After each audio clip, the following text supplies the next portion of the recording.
Babamın babaanne tarafı. Malbata bapira min bu Kurdin. Em malbateke tipik a Türkiye'ne. Türkiye'deki bir aileyiz biz. Dema ku ez zarok bum, te bira min xaltikeke pir a bavê min hebu. Qet bi Tirkî zanî bû. Yaşlı bir teyzesi var. Me jê re digot nono. Hiç Türkçe bilmez. Ji ber vê yekê bavê min ji xwe li meletiyê xwendiye. Li wir hatiye dinyê. Zaten Paşî Malatya'da li Mêrdînê xwendiye. okumuş. Orada Dapîra min mamosteya dibistana sereke, bapîrê min jî memûrê dewletê. Li banka ziraatê memûr bû. Ziraat Bankası'nda Lewma jî li tevahiya jiyana me de tabii hayal ew cihên ku em lê jîn Türk tu cudahî di navbera Tirk û Kurdan de tune bû. O çerçeve içerisinde yaşamış insanlar. Turgut Özal, zarokekî nifşê ewilê Komarê û ji dê bavekî nifşê dawî yê Osmaniyê. Di sala 1927 de li Meletiyê hat duniyê. Perwerdehiya wî rind bû. Xwendekarekî pir baş bû. Piştî ku dîplomaya endezyariyê stend, di bürokrasiyê û sektora taybet de weke rêveberekî serkeftî hat naskirin. Hewce heye ku em van tedbîran bistînin yan na? Ên ku dibên ne biradar kevin pêş. Navê Özal di serê 1980 de hêdî hat naskirin. Dibin ew rotaya ku ji bo Tirkiye derbasî ekonomiya piyasaya liberal hat xêzkirin û ji terefî Serokwezîr Demirel hatibû daxuyanî, îmzeya wî hebû. Ji îro pêve tevahiya partiyên siyasî hatine girtin. Lêbelê di wê rotayê de hin tişt hebûn ku nehatibûn hesibandin. Ji ser biryaran tenê neh meh derbas bû û artêşê derbeya leşkerî kir. Partiyên siyasî hatin girtin. Girtîgeh bi girtiyên siyasî tije bû. Girtîgeha Amedê hema mabû bibe kampa civandinê ji bo Kurdan.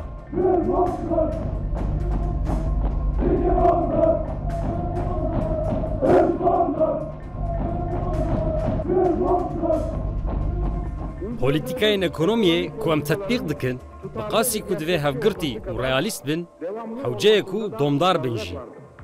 Ji derbeyê azad tenê qadek mabû. Ekonomî. Cunta, Özal kir wezîrê ji ekonomiyê berpirsiyar û bi vê yekê piyasaya serbest pejirand. Di programa ekonomiyê de ku ev salek û sê mehên em dişopînin, hêmana bingehîn bawerkirina hêza gelê Türk e. Piştî bi hikûmeta cuntayê xebata 2 salan, Özal dev ji îdareya ekonomiyê berda. Heta ku hilbijartina giştî hat îlan kirin jî, xweşber çavan dûr xist.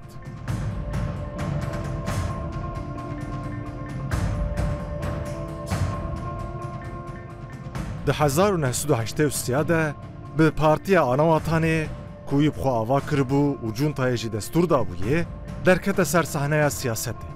Bugün memleketin Îro pirsgirêkên welat û her yekî ji me enflasyon, yanî buhabûna jiyanê, bêkarî, destengî, fiyetên bilind, fiyetên gubre, elektrîk, pirsgirêkên av û tenduristiyê û heta derdê bürokrasiyê pirsgirêkên aborî ne.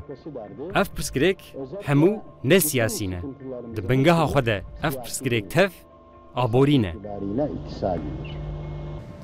Gava ku Partiya ava dikir, qebûl dikir ku di hundirê şertên lîstikekê de destûr hatibû dan ku bilîze. Ya duyem di hundirê çanda wî ya siyasî de rewşek wiha ya empozeyê wî bike tune bû ku peyva Kurd bikarbîne. Pirsgirêka Kurd weke pirsgirêkê bibîne û ji bo çareseriyê têkeve nava lêgerînekê. Hiş û aqilê wî ji bo Tirkiye têkeve piyasaya ekonomiya serbest û tevê heyama modern an nû bibe. Ji bo vê yekê dixebitî.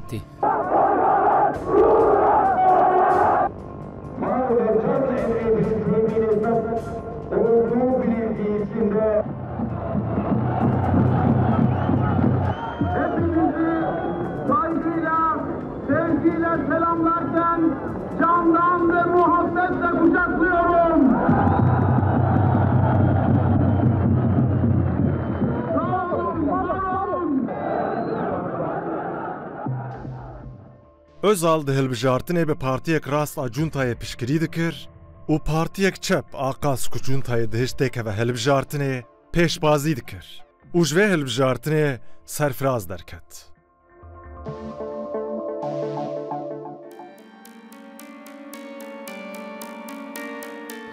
Zaman başbakan Roja olduğu ku bavê gün, min bû serokwezîr, piştî sê rojan ez çûm Enqereyê. Ben Ankara'da. Minê xatir jêbixwasta û vegeriyame Stenbolê. Gêrînendeyê nivîskaya taybet got ku du xulaqan bisekine. Di hundir de du paşa hene. Paşa derketin, bavê min serê masaya xwe bû. Biraz sonra içeri girdim. Xwe bi xwe digot. Masanın Allah başında Allah. Paşalar çıktı. Min got xêr bavû. Allah Allah Allah Allah. Li pêş wî du heb kitêbên sor hebûn. Wisa qalin û mezin bûn. Önüne iki tane kırmızı Got kaplı ku kitap li ser var. navê wan Şu binêre. kalıpta şu büyüklükte. Li ser wan polîtikaya Kıbrısê ya dewleta Komara Tirkiyeyê û polîtikaya Kurd a dewleta Komara Tirkiyeyê dinivîsan. Türkiye Cumhuriyeti. Piştî ku tu dibî serokwezîr, bi du sê rojan him paşa tên û kitabê qalin dişteretînin Paşalar sana û kalıp dibêjin getiriyor. polîtikaya dewleta me ev e.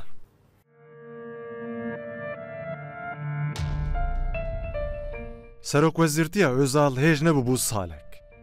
Partiya Karkerên Kurdistanê ku 1978 de hatibû avakirin û piştî derbeya 1980 xwebawayekî çekdarkirî rêxistin dikir, êrişê girt ser xwe. İlk PKK işte şeyleri olduğu zaman Dema ku tevgerên ewil ên PKK qewmîn, wek mînak êrişên qereqolan filan çêbûn, got ku pêwîst nake meriv girîngiyê bide wan. Ne girîngin ev. Got ku ev karê çarpêj talankeran û rêbiran e. Lê belê divê newiha bûye. Divê ev bûyera PKK û sedemên derketina wê baştir bi hatibûna analîz kirin. Girtîgeha Amedê û redkirina nasnameya Kurd a mirovan li wê derê li herêmê tiştek derxist holê. Ev tişt weke encama redkirinek, dorhêlek û neqebûlkirinekê derket holê. çıkan bir şeydi.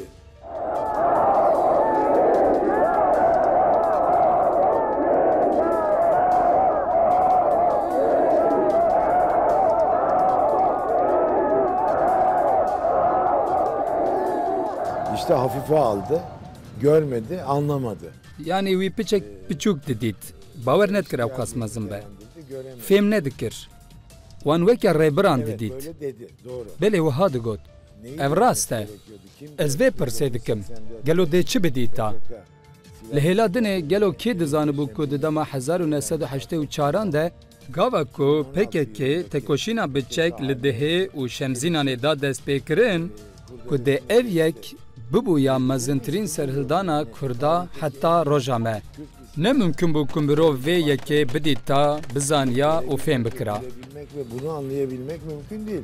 Özal bi refleksa kevneşopiya dewletê bersiv da. Li herêmê derbasbûna rêveberiya rewşa awarte û ji nava gundiyan pêkanîna komên çekdar, rêbazên ewil bûn ku Özal serî lê xist. Valla bir resepsiyona katıldı. Em beşdarî resepsiyonekê bûbûn. Ji me û ji komek parlamenterên Kurd re gotibû ku ez ji Kurdan hez dikim. Min jê re gotibû ku lê tu yî niha mîmarê polîtîkayên zalimane ku li herêmê tên tetbîqkirin. Her wiha min gotibû ku ji tîmên taybet heta notirvanên gund mîmarê ev hemû pêvajoyê tu bixweyî.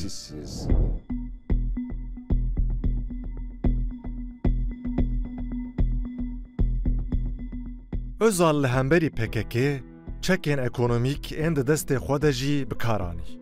Bi projeya pêşketina herêmî ya Başûrê Rojhilat, bendav, santralên elektrîkê û tesîsên avdanê hatin avakirin. Duwarê çandinî û endüstriyê de veberhênan hatin kirin. Sevgili vatandaşlarımız, Hem welatiyên hêja ji bo her hikûmetê, her herêmên welatê me ezîz e. Îcar niha heke hem ji we hem jî ji gelê me hêvî tê kirin û ew qas veberhênan hatine kirin, wê gavê tenê gotinek dimîne. Divê hûn guh nedin tu gotinên ku yekitî û tevahiya me ya netewî karibin xerab bikin. Hatta Özallar bu Kurdistan'da elektrik tünebû, rê tünebû, gunda da av tünebû, mektep tünebû, tev duvartê ana vatanên Kurdistanê Bakur'da duvartê Özal û ana vatanê duvartê me dat. Yani amelê 1000 heb gunda bû, yek gundekî de elektrik tünebû, tev Özalanê.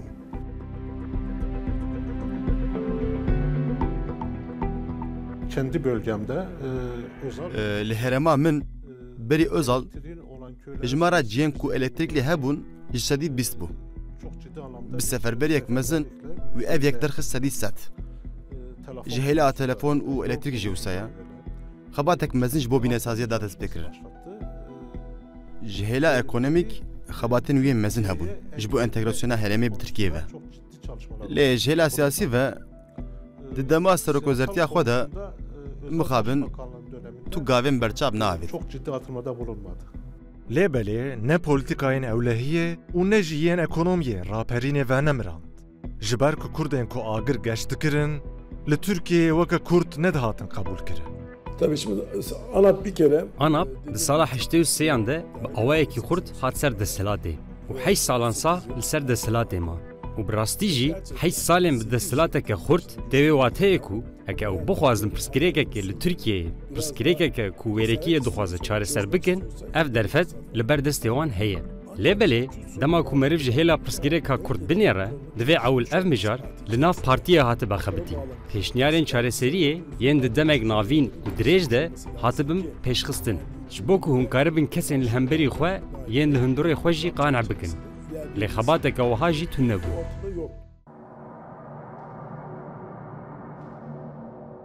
Di 1988 de dîrokê vê carê ji derveyî Sînor di derbarê pirsgirêka Kurd de pirsî.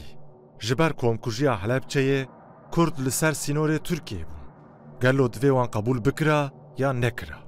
دوای ئەوە کە شەڕی ئێران و عێراق وسا دوای ئەوە ئەنفال و ئەوانەی کورد دەستی پێکرد و ئەنفاری بادینان دەستی پێکرد و زۆر خەڵکی بادینان هەڵاتن ڕویان لە حدودی تورکیا کرد تورکیا حدودی بۆ کردنەوە ئێمە داوامان کردە کاک مەسعود بە تایبەتی من چووم بۆ سەفارەتی تورکیا لە تاران کە داوامان لە ئوزالی کرد ئوزار لە وەختە سەرۆکی ئەنجومەنی وەزیران بوو سەرۆک کۆمار نەبوو. En son ji min got ez îşev sê şeve askeriyê paşayê komutanê Tirka ez ew dikim razî dikim ki evan pêşmerga bigirim. Çünkü ji wan tirsin naylin yani siyasiya askerî qebûl nakî. Lê piştî wî mizgînan sê da min got artık tu here em û wan hevala em vegeriyan çûn Şirnaqê, Heqarî, Ulûderê me pêşmerga girt û em hatin kampa mezin Diyarbekir, kampa din li Qiziltepe, Deşaberiyê, Mêrdîn, yek me li Mûşê ava kir. Hat Amedê Kurdî nizanibû. Ji min got ki ez serok wê partiyê bûm. Got ez ji pêşmerga bêm çi Kurdarê nîvanin. Ez qaydim bêjim hûn bi xêr hatin. Min jî got bêje hûn bi xêr hatin ey pêşmergeyê qehreman. Me niha ev kar guherand. Kerem ke birayê min.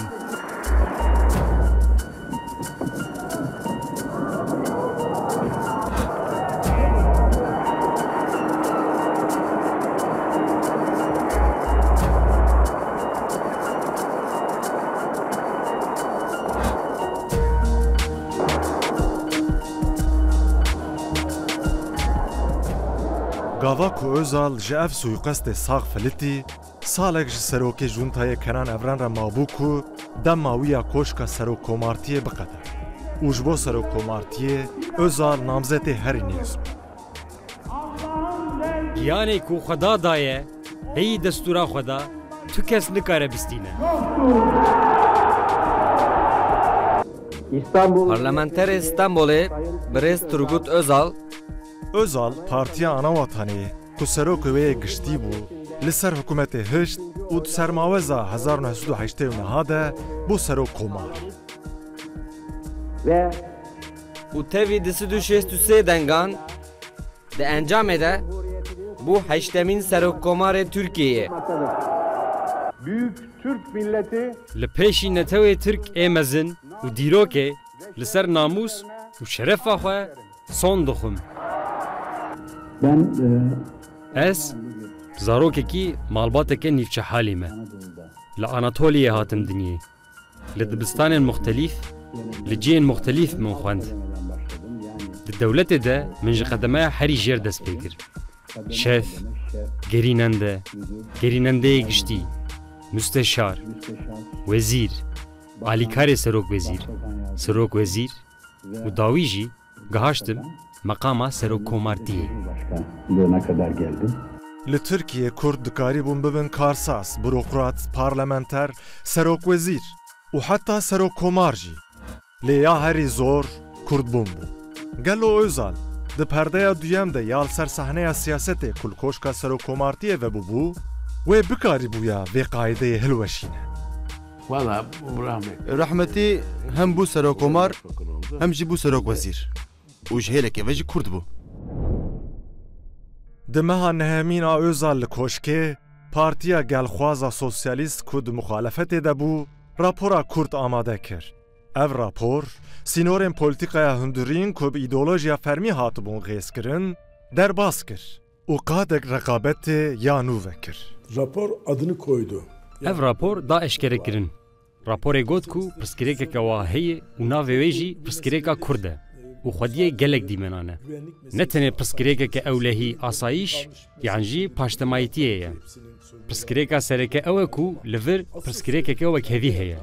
Nikarin nasname û çanda xwe bi awayekî serbest îfade bikin û bi pêş bixin. Vê raporê bal dikşan servan tiştên hanê. Ji ber vê yekê di tevgera siyasî ya Kurd û civaka Tirkiyeyê de nîqaş derketin holê. Wê demê Özal ku derbasî serokkomartiyê bibû, di derbarê raporê de tiştên erênî negot.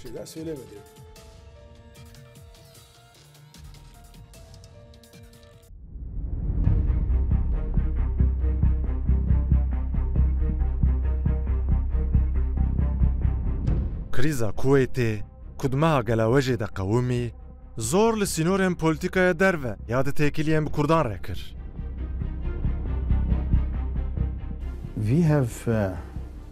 Li Tirkiyeyê statûyek polîtîk ku berê hatiye diyarkirin heye. Ev yek ji berê de ji terefê Ünlü hatiye dîzayn kirin. Divê Tirkiye tu rîskan wernegire. Zêde tevî karên derve nebe. Xwe ji hemû pirsgirêkan dûr bixe. Ev polîtîkayeke gelekî hêsan e. Heger welatek ji terefî bürokratan tê birêvebirin, bürokrat qet rîskan nagirin. Tenê siyasetmedar, siyasetmedarên rastîn rîskê digirin. Ez hew didim ji bo vê yekê biguherînim.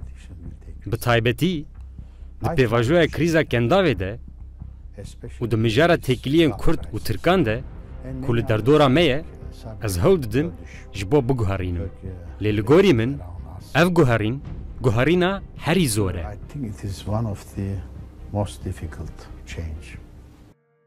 Özal ji aliyekî ji bo pêwendiyên bi Kurdên Iraqê re çêbibe û li aliyê din jî ji bo Tirkiye bi Ewropaya entegre bibe hewl dida.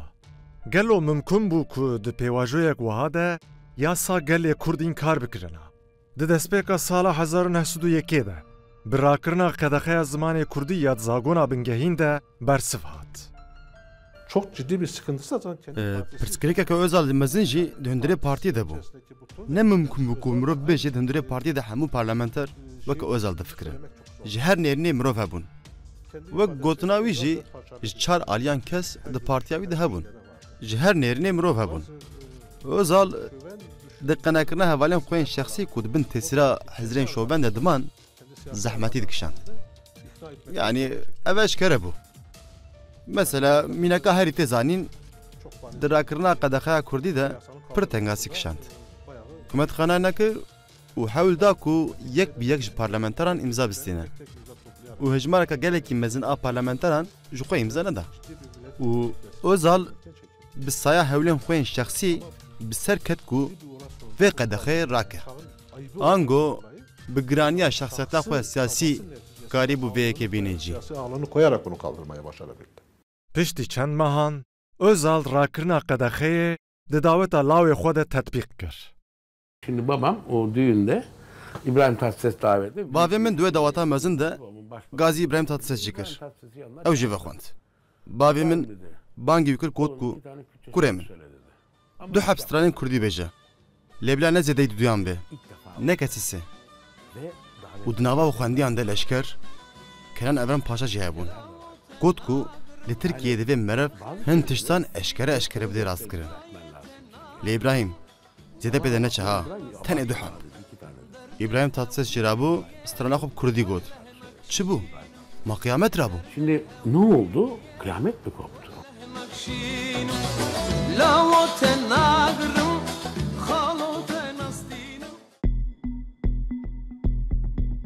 Di bihara 1991 de dema ku Kurda li hemberî rêveberiya Sedam serî hildan, Özal ev derfeta ku ji bo Kurdên Iraqê peywendiyê çê bike bi dest xist. Bir şey soracağım dedi. Got ez ê tiştekî bipirsim. Sadece Türkmen kartıyla... Em weke Tirkiye tenê bi karta Tirkmenan dikarin li Iraqê bibin xwediyê peyvê. Yok olmaz. Min got na. Yani Kürtler olmadan olmaz. Got yani beyî Kurdan ev tiş çê nabe newsa. Ben öyle. Min got ez wisa difikirim. Onun yüzden... Li ser vê yekê got ku Şöyle bir bakalım. ka em li ser nexşeyê binêrin. Nereye kadar? Bê li ku derê Kurd hene, Tirkmen û Ereb şîî kal kurin. Min fêm kir ku bi çi mexsedê bangê min kiriye. Dema ku gazî min kir zanibûm min ji bo çi serî lê daye. Ji ser nexşeyê dixwaze li ser mijarê destpêkekî bike. Di serî wî de gelek tişt amade ne. Mefhûmeke weke Kurd hişê wî de ye. Dibêje ku bê Kurdan çê nabe. Lê têkiliyên me bi wan re tinene wek Tirkiye. Wê gavê divê em têkiliyan çê bikin. Kürtlerle ilişki kurmamız lazım. O peyvendiya çend mancek pêşî pêşî raperînora destî pê kirdibû li muqabeleyekî rojname wanî rojname ka Kameran Karadağî ke biraderî ji Xomana çû bo Tirkiye ew wexta la bo rojnameya Hayat karî dekird çû bo Tirkiye muqabelê serguzal wexta bû serok serguzalî kirdû û li nêwan qisekan basî Kurd kirabû îtir kameran lê pirsî baş e boçî peyvendî nakin ba serkirdekanî Kurd ewan yekser întam bikin. Min natwanim necatiya wan qisa bikim yan rêyê ewan nîşan bidin. Îtir ew yine bû dergah kirdew paşmawiyek Uzal yek çînard bo London. Rojname wan Cengiz Şandar ke biraderî me Manzara ji Zeynasî, Kargonser ji Zeynasî, Wêne Zeynasî. Hat bo London tuttu Talabani beni. Talabani min girt got ku tu dikarî ji birê serokkomer re bêjî bila bangê min û Mesûd bike. Weke desteya Iraqê. Bila gazî me her duyan bike. Ama bizim Lê bila gazîkirina me her duyan cihê cihê û veşartî bike. Ez wiha matmam. Neydi bana söyleyeceğin dedi. Gotê ji min re çi bi got ha? Ku min got Talabani hemat erebê de bi milê min girt. Bunu konuşuruz sonra diyor. Efendim? Ku em ê vê tiştî paşê biaxivin. Sonra konuşuruz diyor. Em ê paşê biaxivin paşê. Konuşmak istediğim Ji xwe tiştê ku min dixwest ez biaxivim ev e çima paşê. Mijar ev bû ji xwe. Wiha bi tiliya xwe qoltixa pêşîn nîşanê min da. Önde yaver otur. Li pêş yawerek rûniştî bû. Ne serek yawer bû jî. Serdarek bû. Min xwe bi xwe got. Serokê dewleta Tirkiye li pêş yawerê ku ne serek yawerê wî ye jî nikare vê mijarê rewşa sîstema dewleta Tirkiye di derbarê pirsgirêka Kurd de bipeyve. Ev yek pir balkêş bû. Kê ev ti ji min re ve bigota min jê bawer nedikir. Bana kim anlatsa inanamaz.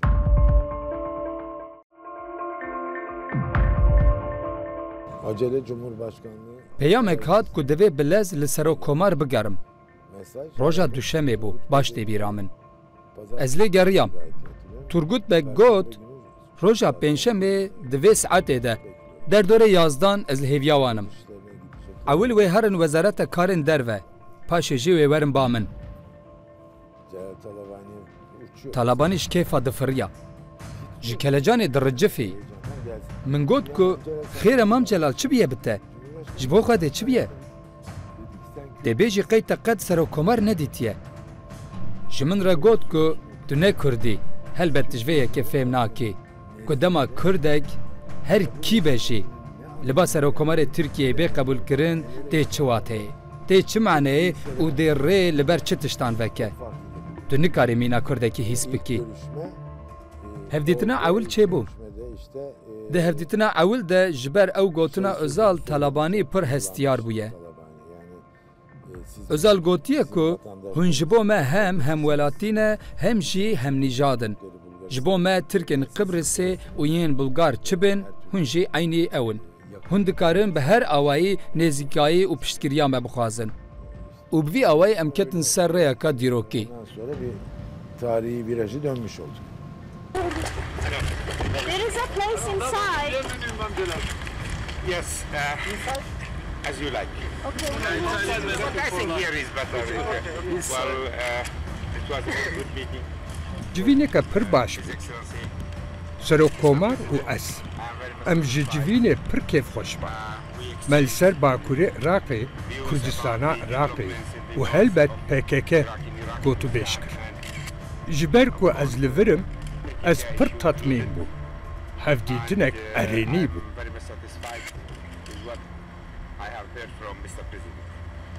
Wî çi got? Min ji we re got tiştên erênî bû. Piştî vê hevdîtinê gelo hûnê bi Öcalan ratekevin tekiliyekî. Bawerim ev yek bi hevdîtin û müzakereyê bi Serokvezîr Demirel re girê daye.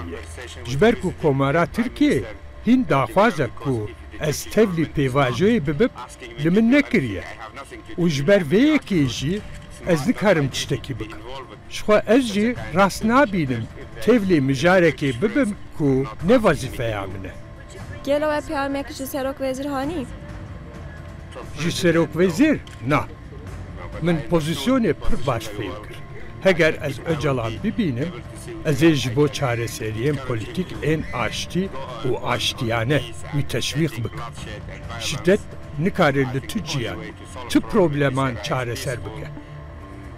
Ji bilê çareseriya polîtîk tu rênîne. Li te derî. Baş e, li gorî wê. Gelo Serokkomar însiyatîfa we destek dike? Na, niha min tu însiyatîf nestandiye. Bawerim ji rola min kêfxweş e. Tirkiye ji bo me welatekî pir girîng e. Mezin e. Berê Tirkiye pêşî li têkoşîna me ya li Bakurê Iraqê digirtî. Me xwest armancên xwe vebêjin û muxalefeta Tirkiye ji holê rakin. We çi xwest we di encamê de çi bi dest xist? Berê her tiştî me dixwest ku Tirkiye armanca me ya rast niyeta me têkoşîna me ya li hemberî dîktatoriya Iraqê fêm bike. Me dixwest ku em pêwendiyên xwe yên bi Ankarayê re bikin normal. Pêş de bixin. Axir me îfade kir. Hevaleyên ku em wan re rûniştin bi ferasetê me pêşwazî kirin. Tevgera me û têkoşîna em dikin fêm kirin. Bawerim me wan qeneh kir ku em li hemberî Tirkiyeyê netalûkene û ewlehiya Tirkiyeyê tehdît nakin. Bawerim me dostaniyekê ava kir. داتر گولا برای پیشو و موافقتان کرد که نراتی پارتی اشتی لگه بکره تو پرندکان زور قول و آشکرا بود. حتی شوکان من همو وقت سرایی دکنم وقت تاریخان شهولیر نبود. حتی شو من همو لرگای ترکیه بود. هر دولامن اشتی و پارتی. û di Nîsanê de piştî 2 salan Kurdên Iraqê dîsal ser sînorên Tirkiyê bûn.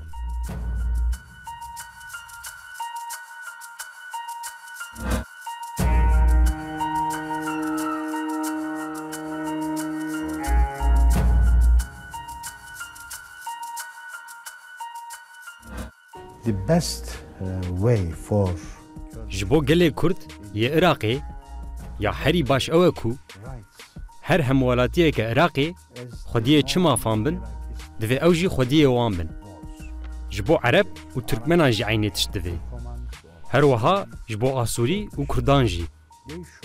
Pêwîst e ku xwediyê mafên hemwelatiyên Iraqê yên sinifa yekem bin.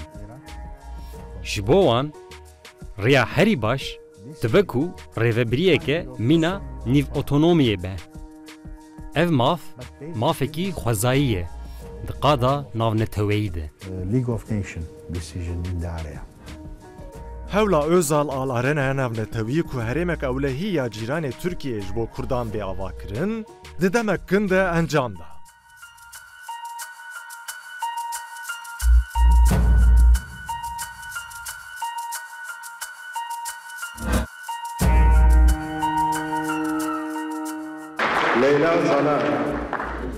Gava ku Kurdên Iraqê ber bi paşerojeke nû ve dimeşiyan, parlamenterên Kurd kul Tirkiyeyê daxwazên nasnameya Kurdan weke pêşanî dabûn berxwe, ji rêzên Partiya Gelxwaz a Sosyalîst diketin parlamentoyê.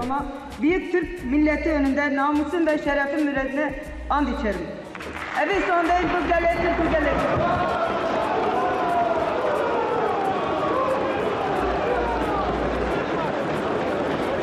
We have Kurdish people in Turkey ethnically. Jihela etnik li Türkiye'ye mirovên Kurd hene. û tu ferqa wan ji mirovên Türk nîne. Em wan ji çerçoveya kemjmariyê nabînin. Em wan weke parçeyeke ku entegreyî civakê bûne dibînin. Em bi hev re dijîn. Ne tenê li parçeyekî Tirkiyeyê. Lê mirovên bi eslê xwe Kurd tên Rojavayê Anatolyayê jî û li vir dijîn, dibin zengîn, dibin wezîr û dadger. Di civakê de tu ferq di navbera Türk û Kurdan de nîne. Her wekî min got, ew dikarin dewlemend jî bibin parlamenter jî û her wiha general jî. Tu cudahî di navbera me de tune. In this society. Di payîza 1991 de li koşkê ji bo çareseriya pirsgirêka Kurd, mîna efuya giştî li rêyên çareseriyê yên civakî û siyasî de hatin gerîn. Heta tevî kulhemberî wê bû jî, Özal bixwe rêl ber nîqaşkirina federasyonê vekir. Sizinle açık ve samimi konuşayım. Binêrin, ez ê bi we re eşkere û ji dil bipeyivim. Heger şaşiyek biqewme, Tirkiye dabeş nabe. Lê em bibêjin ku ev herêm dabeş bû û we ji xwe re stend. Min got kerem bikin. Wallah hûn ê ji birçîna biminin. Kafasındaki Federasyona serî wî de cihê bû. Ji bo Kurdan federasyonek cihê nedifikirî. Ji ber ku hîn balansa Tirkiyeyê destûr nedida tiştekî wiha. Dixwest ku sîstemek ava bike.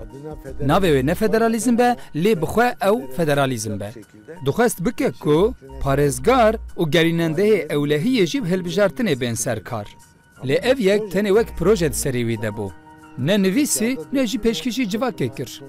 Rahmetli babam şunu söyledi. Bavê min rahmetî vê got. Heta federasyonê jî em dikarin nîqaş bikin. Vêyekî wiha rava kir. Bilêrin hevalno. Kesin ku dibêjin federasyon hene. Em dikarin federasyon nîqaş bikin. Ji bo ku mirovên wê herêmê bibînin bê federasyon çi qas bizrar e. Em ê federasyon nîqaş bikin. Nehêştin ev yek ji bê nîqaşkirin.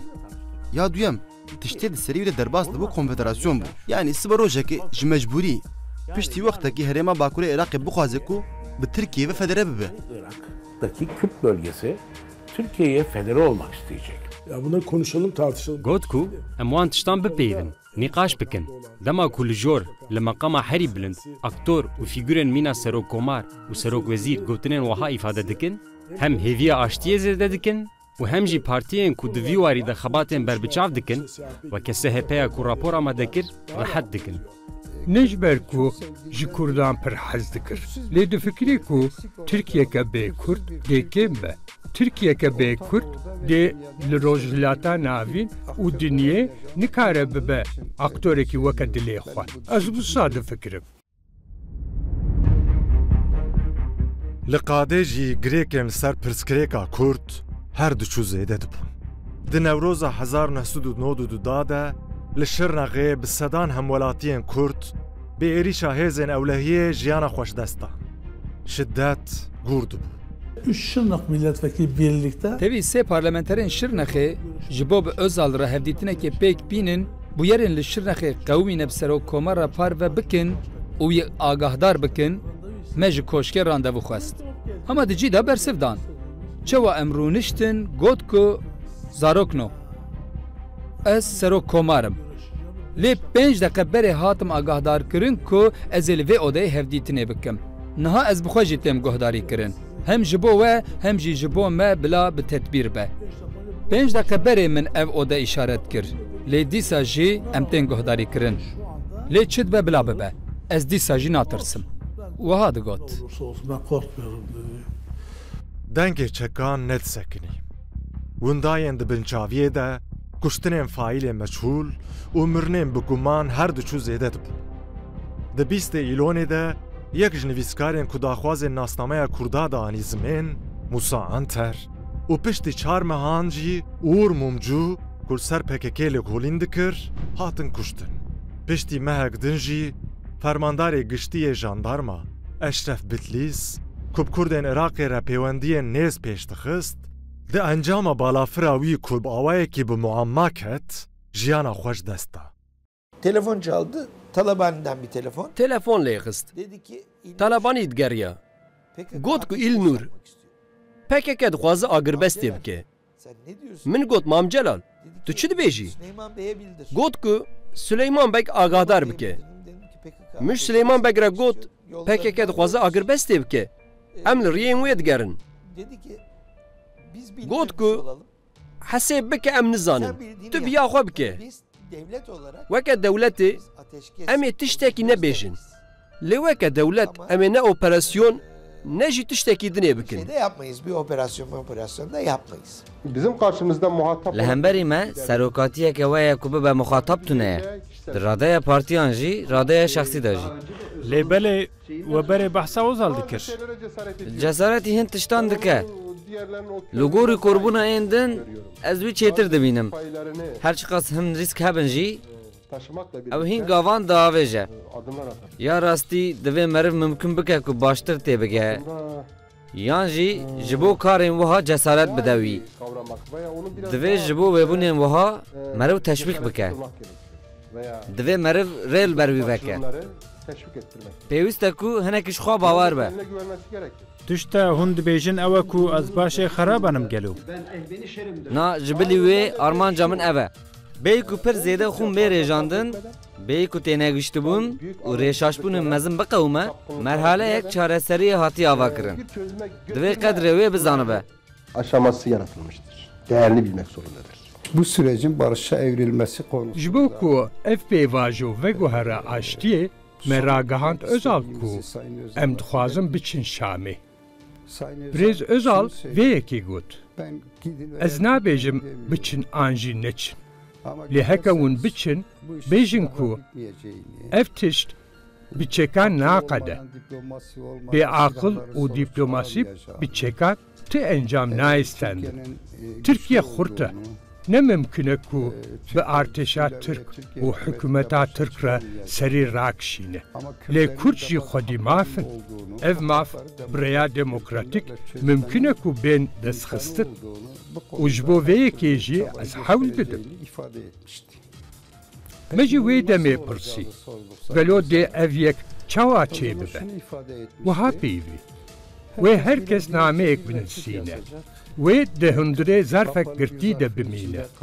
û wê ev zerf neyên vekirin. Wê bi rûmeta ti kesî nêlîst. Wê înyada îtirafkarî nêkirin. Di hundirê 5 salan de heger tevî tu bûyera nebû be, wê ev zarfa girtî ji holê bê rakirin. Li ser formülek wiha disekînî. Fikreke wî ya bi vî rengî hebû. Piştî 5 salan ji ber ku efû jî ve evi karibe tevli siyasete jibibe. Bir beyanı olmuştu. Biz giderken de mesela Sayın Dema ku em çûn rehmetî Özal ji me re vê gotibû. Hûn diçin lê heger hûn bi xwe re parlamenterên Kurd bibin, parlamenterên Kurd ên ji partiyên din yan jî parlamenterên demokrat ên ji partiyên siyasiyê din bibin, dê karê we hîn hêsantir bibe. Lê di hevdîtinên me de tu hevalên me yanî parlamenterên partiyên siyasiyên din rîskeke bi vî awayî hil negirtin.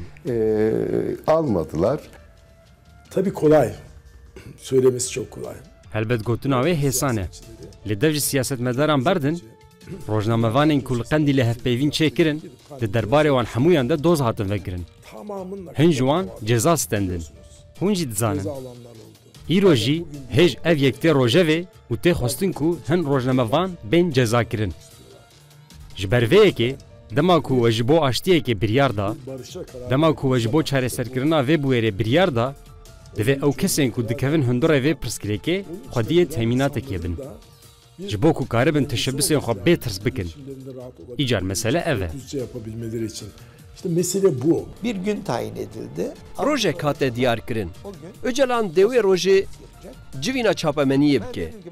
Min got ku dê Öcalan derkeve pêş gelê Tirk. Bi ew kincên terorîst û militan dê derkeve. Min got ku qet tiştekî wiha ne mümkün e. Hinekî hay jê hebin.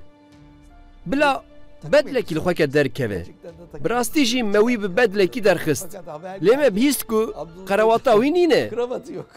منج انقره لوا کوی قرواتا کری جبریکا خواه و من شاند Öcalan buyu avay qaravatek va koy bixwe vekir. Kravatı takmış oldu Abdullah Öcalan. Kardeşlere yaraşır bir düzenin Em dixwazin pergaleke wek hev li gor biratiyê were ava kirin. صداقة أن نطرح هذه المسائل ونمشي فيها. bu nedenle biz Ji ber vê yekê her çi be jî em înada şert û mercên veqetinê jî nakin. من أجل هذا نحن لم نطلب تفرقة وأن نكون متفرقين من بعض. ama Lê divê rêl ber yekitiyeke azad û wek hev jî bê vekirin.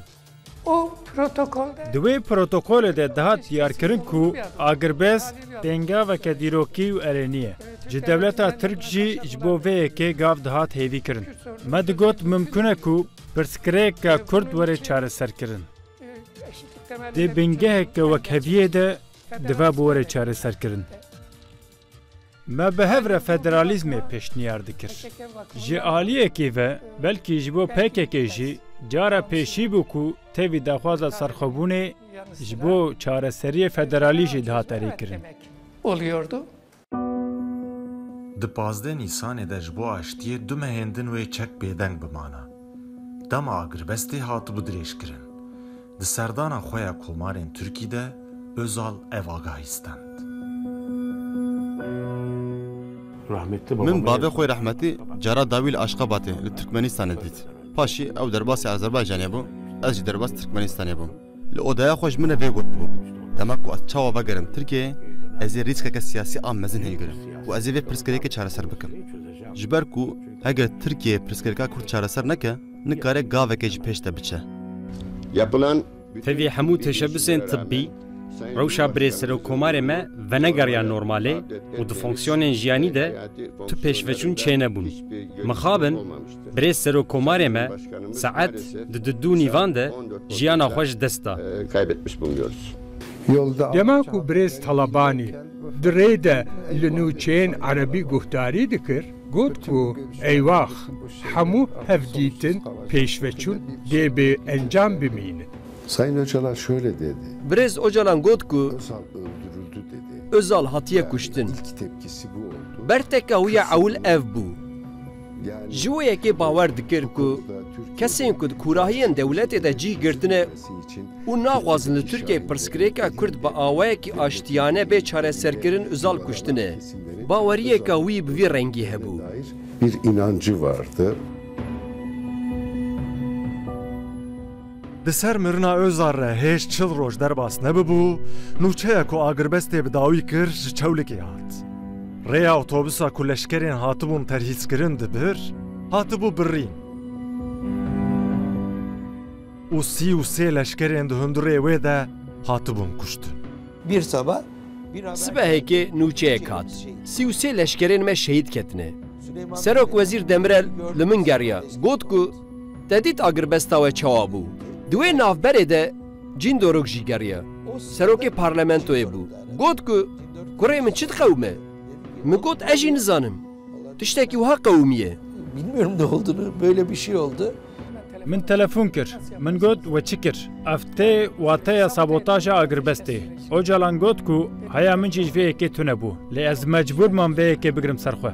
Bu gençler bu asker... Ew xort, ew leşkerên hanê hatine terhîzkirin. Ew vedigeriyan malên xwe. Helbet ev yek bi civakê de înfialeke mezin derxistolê.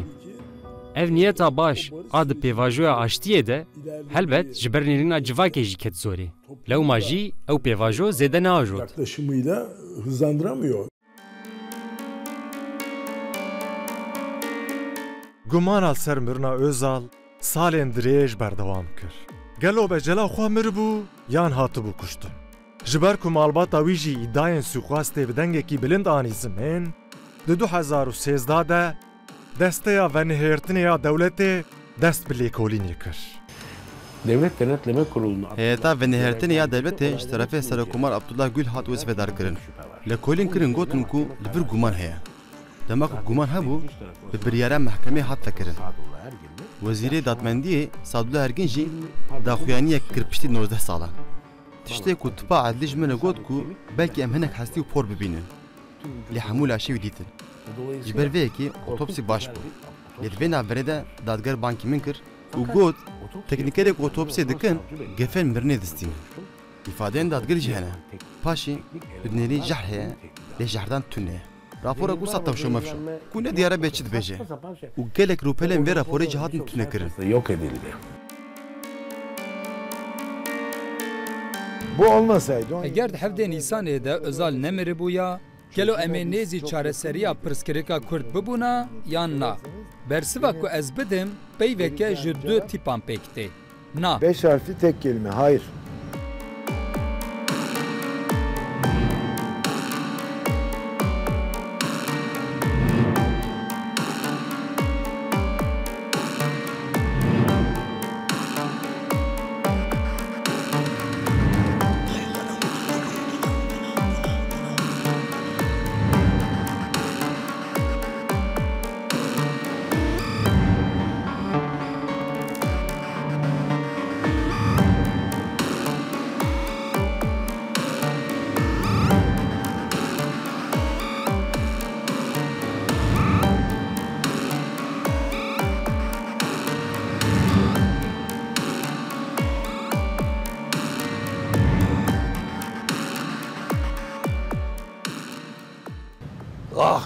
Çareserkirina vî tiştî ne ewqasî hêsan e. İhtimale ku dê nikarbûya çareser bikira.